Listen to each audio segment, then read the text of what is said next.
les cours de tarot. Nous allons faire un essai pour voir si en 10 minutes je peux vous parler concrètement et profondément d'une carte. Donc aujourd'hui, nous allons commencer par l'arcane numéro 1, le magicien, qui est ici dans la première page, une des premières pages de mon livre. Voilà, c'est un jeune homme qui est, vous le voyez ici, hein, c'est la première carte de la première rangée de cette carte. Nous irons plus en profondeur lors de prochains cours.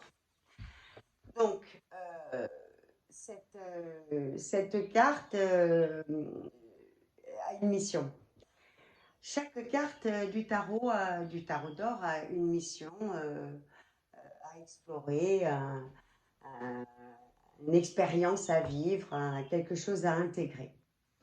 Donc, votre mission, si vous l'acceptez, vous êtes le héros, vous êtes l'héroïne de votre vie. Alors, créez votre aventure. Passez d'un monde aveugle, un monde que l'on voit avec nos yeux, à celui de voyant. Hein, vous allez, avec le tarot, au fil de l'étude, devenir clairvoyant, non pas pour les autres, mais pour vous-même. C'est le plus important. Partez pour ce voyage initiatique, le vrai voyage le plus puissant. Les mots-clés de cette carte. À chaque fois, nous aurons une mission et des mots-clés pour débuter la carte. Comme ça nous met directement au cœur de la découverte de cette carte et de ce qu'on va y trouver. Donc cette carte, c'est la numéro 1. Donc c'est le point de départ, le retour de quelque chose ou de quelqu'un. C'est la carte du travail. C'est la carte de la volonté, de l'action, de la créativité, de l'apprentissage et de la découverte. Le personnage de la quête alchimique, nous en parlerons dans un prochain cours, représentait l'âme cherchant son chemin. Il va maintenant s'incarner dans la peau du magicien et entrer véritablement dans le chemin initiatique. Cet arcane porte le numéro 1. En numérologie, c'est le point de départ, l'établissement du monde, de votre monde, dans le chemin initiatique. Donc, c'est un petit peu le premier homme. C'est une image, bien sûr. Hein. Il est le symbole de Dieu le Créateur à haute valeur spirituelle. En fait, quand je dis Dieu le Créateur, il n'y a pas de Dieu. Dieu n'existe pas en tant que tel. Nous avons tous notre Dieu créateur. Nous sommes tous Dieu créateur, en fait. À la recherche d'enseignements qui forgeront son identité, il est l'énergie à l'état naturel. D'un naturel positif, le 1 possède une énergie originale et créative, en perpétuel mouvement. Individualiste, il doit apprendre à canaliser et utiliser cette énergie. Il en a énormément. Le numéro 1 est le véritable je suis. Original, indépendant, agressif, individualiste, créatif, dominant, le premier d'une série, le début de toute opération ou activité, le leader, le pionnier, celui qui va de l'avant. Ce personnage nous apparaît sous les traits et la corpulence d'un adolescent. Il est immature et a beaucoup de choses à apprendre. Pour autant, il est déjà un initié. Il est l'éternel enfant porteur d'un idéal divin. Cette lame est la première. Le chemin initiatique vous attend depuis un certain temps déjà. Mais vous n'étiez certainement pas prêt ou prête à y entrer. C'est le début du jeu J-E-U, à la recherche du jeu, J-E. C'est le moment d'apprendre, de comprendre, de mettre en œuvre votre être profond, de faire éclore votre identité. Différentes expériences vous attendent. Point d'évolution dans la facilité. Vous êtes un illusionniste, une illusionniste, mais vous devrez sortir de l'illusion. Ce sera le passage de l'enfant à l'adulte. Un creuset est déjà préparé pour un changement profond, un désir d'éveil, une nouvelle énergie. Tel Hercule devant ses 12 travaux, qui s'engage sur ce sentier le moins fréquenté qui soit par le commun des mortels. Le chemin de la vérité intérieure, voie sans retour. C'est un chemin d'indépendance, d'autonomie. Les idées reçues, l'éducation par la peur, les schémas de société auront moins d'importance pour vous au fil du temps, bien entendu. Petit à petit, vous rencontrerez des gens qui vous ressemblent et qui marchent dans le même sens que vous. Le chemin dans lequel s'engage le magicien est une marche vers une conscience éclairée par l'amour, sans jugement, un chemin d'intelligence et de créativité. La spiritualité est une spirale évolutive. Elle s'acquiert par un travail sur soi. Tout le travail du magicien est d'emprunter cette voie de manière à réaliser sa propre résurrection. Résurrection annoncée dans l'arcane numéro 20, la musique de l'univers, la résurrection des morts. Ce voyage fait émaner l'âme ou l'esprit incarné pour sa libération et sa réalisation. Votre vie va changer. Attention, ça bouge, ça souffle. Et ce n'est pas facile. Mais pour une vie plus authentique, peut-être plus simple et surtout plus claire. Il faudra du temps pour intégrer cette connaissance.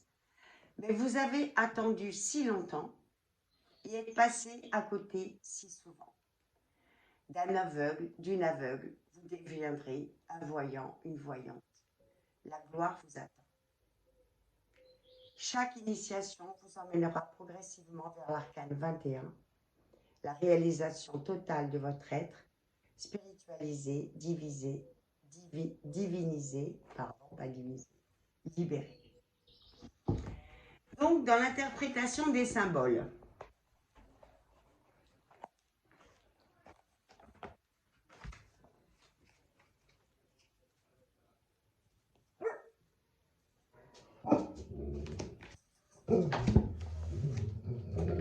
la porte d'entrée du temple, que vous voyez sur la carte. Vous entrez dans le tarot comme dans un temple. Votre temple intérieur, sacré, mais toujours par la petite porte, celle de l'humilité. Entrez dans ce temple pour tuer votre ennemi destructeur, le dragon qui se nomme l'ego altéré, ce petit moi inférieur. Le dragon est symboliquement le gardien des trésors cachés. Il est votre adversaire pour y avoir accès.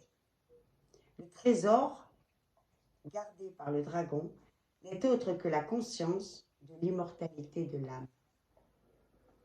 En dominant le dragon, vous vaincrez l'ignorance de l'obscurité.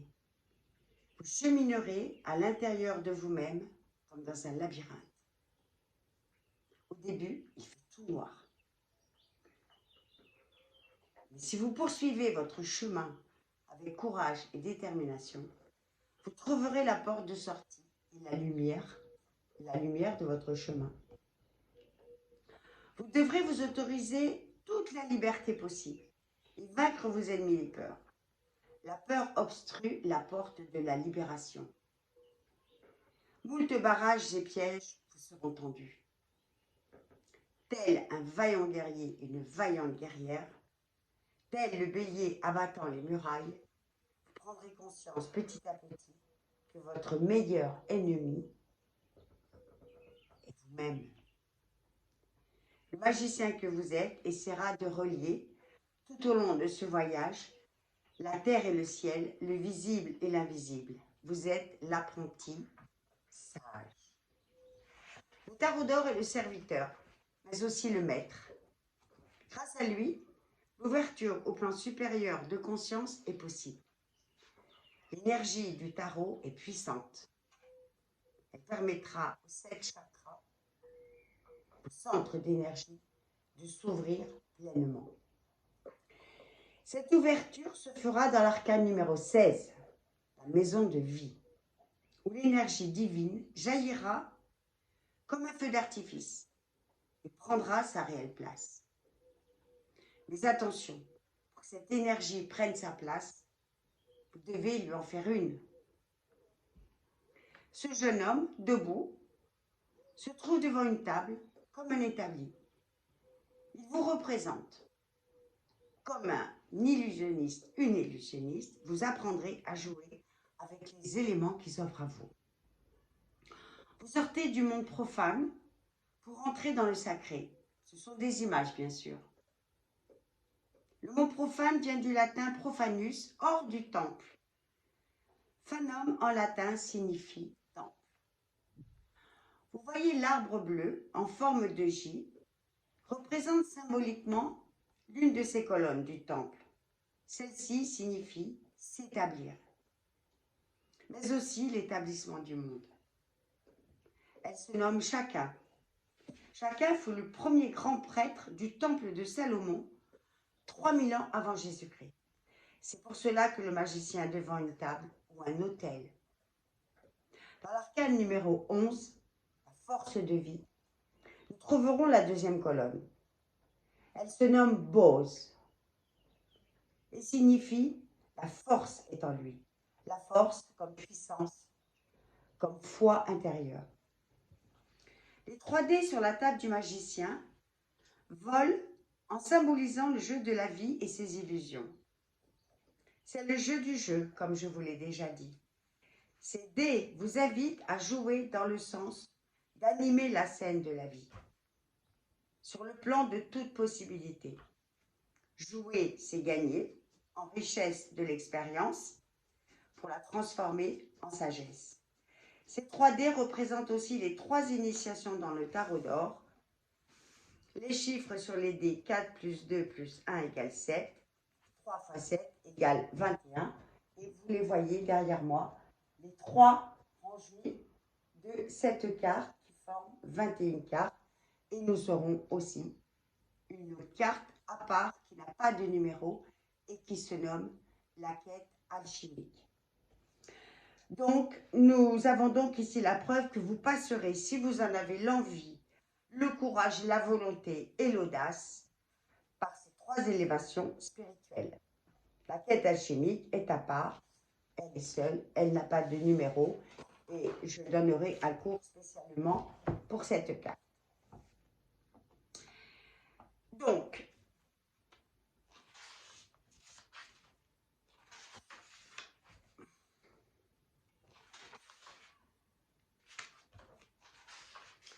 je vais vous parler un tout petit peu maintenant des, non pas des symboles, mais des propositions d'interprétation. Donc, avec cette carte, quand vous tirez cette carte dans un tirage, je vous donnerai des méthodes de tirage, bien évidemment, dans les prochains cours. En positif, c'est prenez votre pouvoir.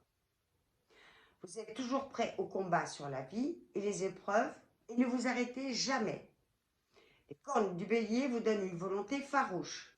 Vous savez que vous avez déjà semé beaucoup de belles graines d'amour et de construction dans des domaines différents. Créateurs et créatrices de tous les possibles, par vos gestes et vos paroles, votre pouvoir est votre personnalité. Captez en vous cette énergie, elle vous appartient. Croyez en vous. C'est la force du bélier dans sa subtilité. Elle est intérieure, elle deviendra extérieure. Cette énergie rayonne. Vous êtes curieux, curieuse, surtout. Vous gardez votre âme d'enfant.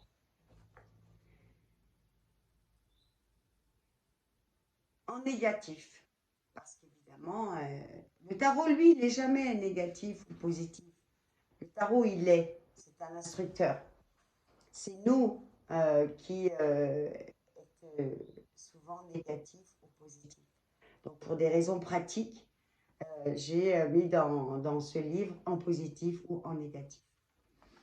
Donc, en négatif, l'insouciance et le manque de vigilance peuvent être un défaut. Sont un défaut. C'est ce qui nous manque. Un défaut, c'est ce qui fait défaut. Un défaut, c'est ce qui manque. Donc, on va essayer de corriger nos défauts. Donc, étudier nos manques et, les transformer. Votre immaturité, naïveté et légèreté sont les mots-clés qui synthétisent le côté négatif de cette carte. Les obstacles et les épreuves devront vous apprendre à vous dépasser pour ne pas rester dans l'inertie. Vous manquez de courage et de volonté. Vous ne voulez pas évoluer et découvrir la nouveauté. Un travail est à faire sur la libération de l'état de soumission, du passage de l'enfant à l'adulte, attention à la dispersion du mental, l'égarement de son objectif, du bon sens du chemin.